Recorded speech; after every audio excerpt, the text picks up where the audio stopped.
Почитувани, добар ден во уште едно издание на Жешко политичко лето. Наш денешен гостин е директорот на технолошко-индустријските развојни зони Јован Деспотовски. Добар ден. Добар ден. Ви благодарам за присуството. Благодарам за поканата.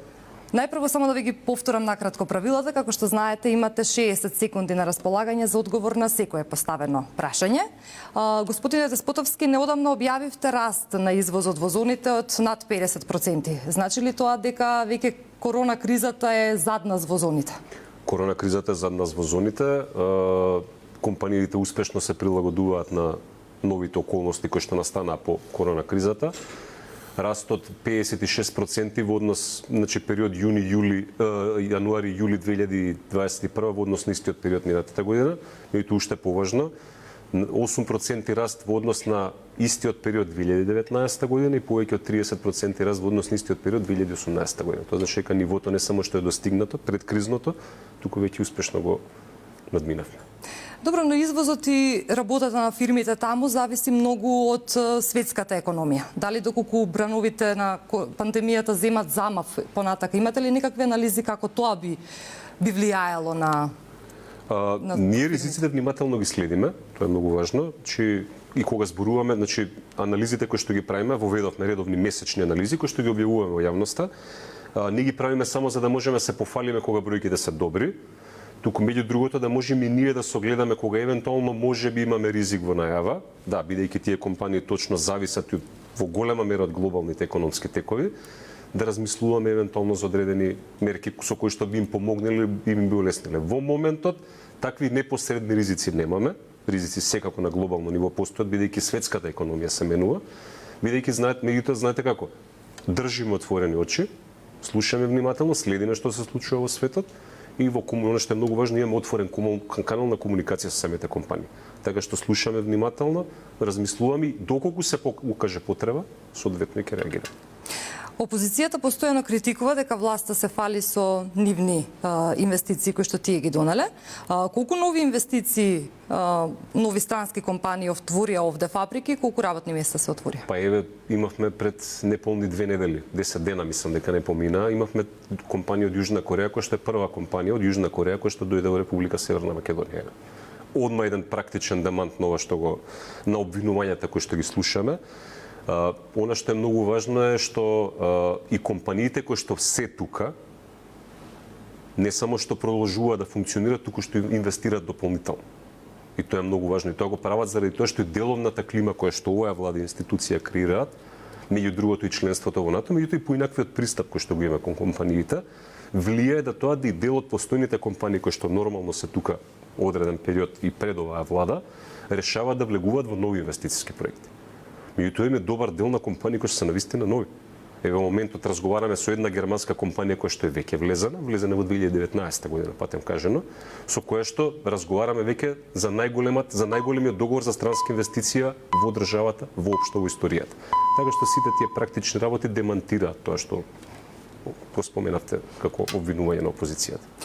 Добро, српскиот председател Вучик неодамна имаше изјава дека за време на Груевски му било многу потешко да ги убедува странските инвеститори да инвестираат во Србија. Дали изгубивме чекор со соседите и оние компаративни предности кои што ние ги нудевме? Не би коментирал за односот меѓу српскиот председател сегашниот и поранешниот македонски премиер, тоа сепак си останува на нив двајца. Во однос на политиката?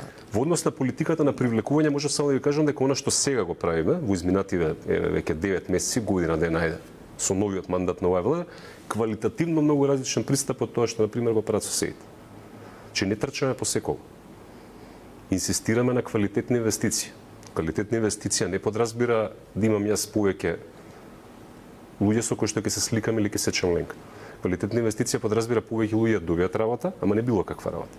Да добијат работа која што е добро платена.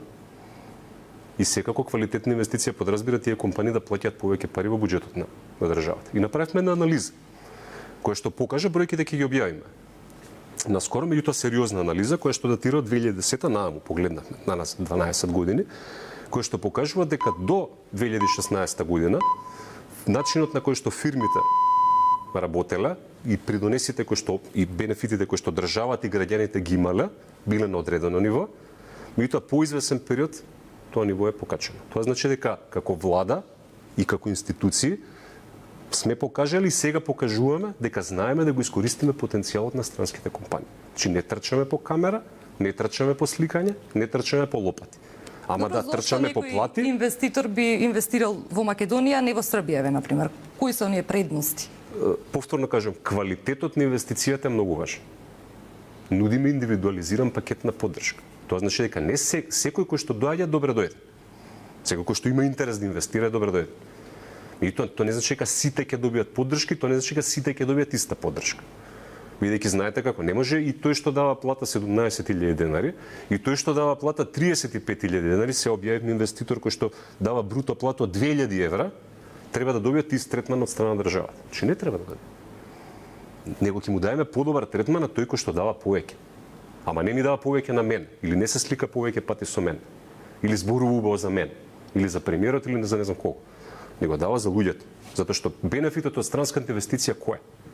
Не е политичка кампања, или да бидам јас успешен директор, или премиерот да биде успешен премиер, или министерот за економија биде успешен министер. Бенефитот е луѓето, повеќе, наши сограѓани, да земат плата, ма плата. Така, кога сме веќе кај платите, ваша една од целите кои што си ги поставивте како директор беше високо платени. Така.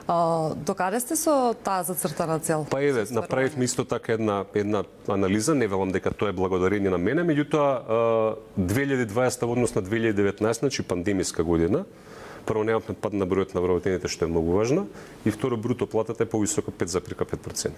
Не е многу, ама имаме тренд нагоре. Она што е многу важно што инвеститорите со кои што сега разговара, јужнокорејанци да ги објавивме, меѓутоа има и други со кои што сме у завршна фаза на разговори, веќе го препознаваат тоа што ни е важно.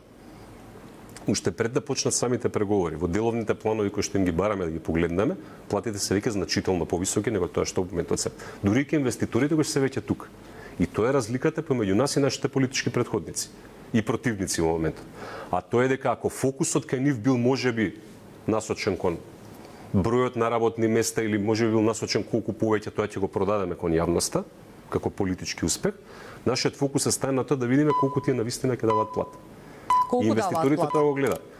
Па знаете како, јас затекнав ситуација и тоа го искоментира во јавност. Имаше реакција, меѓутоа знаете како, јас како јавен функционер имам обврска тоа да го кажам, че затекнав ситуација во која што просечните плати во зоните беа пониски од просечните плати во државата.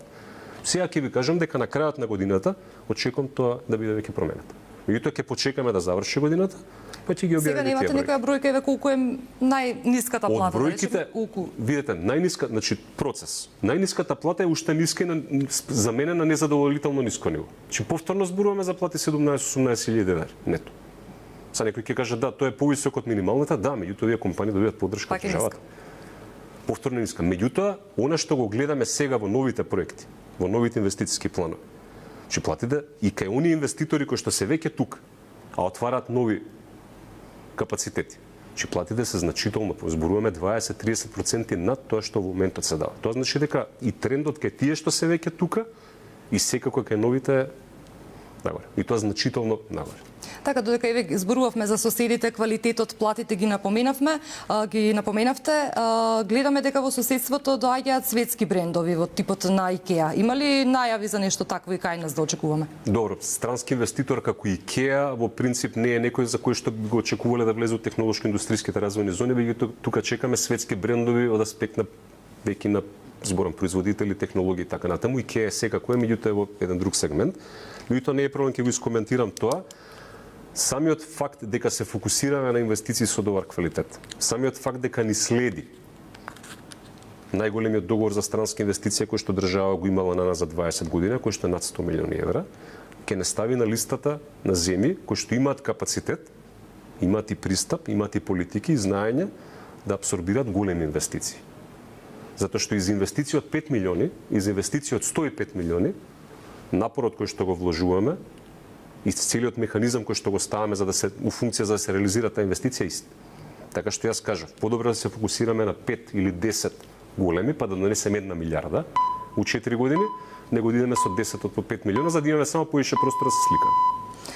Ќе видиме ли промени во законите, во давачките кои што ги имаат, ќе бидат ли ослободени од никакви царински давачки? Пакетот што сега го нуди државата мислам дека е сосема доволен. Ние само наоѓаме начин, нормално, оправдан начин, како тој пакет да го искомбинираме на начин да му одговара секако и на потребите на самиот инвеститор. Тоа значи дека мислам дека системот кој што е поставен и разработуван во последниве 20 години, значи тоа не е концепт на владата на ВМРО, тоа е концепт на претходната влада на СДСМ, не е ни важно. Сакам да кажем постои. И само е надградуван во периодот. Јас немам намера ниту да го рушам, ниту може да се менува и да се надградува.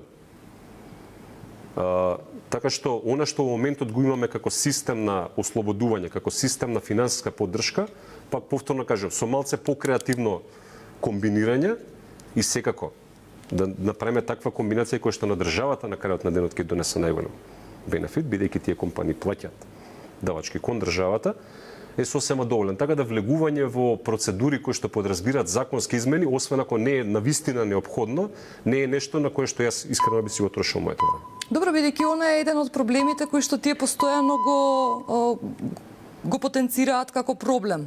Давачките кои што ги имаат, она кои што постојано го нотираат, е токму тоа. Не толку во сегментот на давачките, одма ќе ви кажем во право сте, мислам прашањето е сосема во добар правец. Пакетот на бенефити кои што го добиваат од државата е окей. Што сем окей, и знаете како станува збор за европска регулатива, која што ја применуваме и ние и Србија и сите земји кои што и сите земји во Европа кои што го даваат тоа.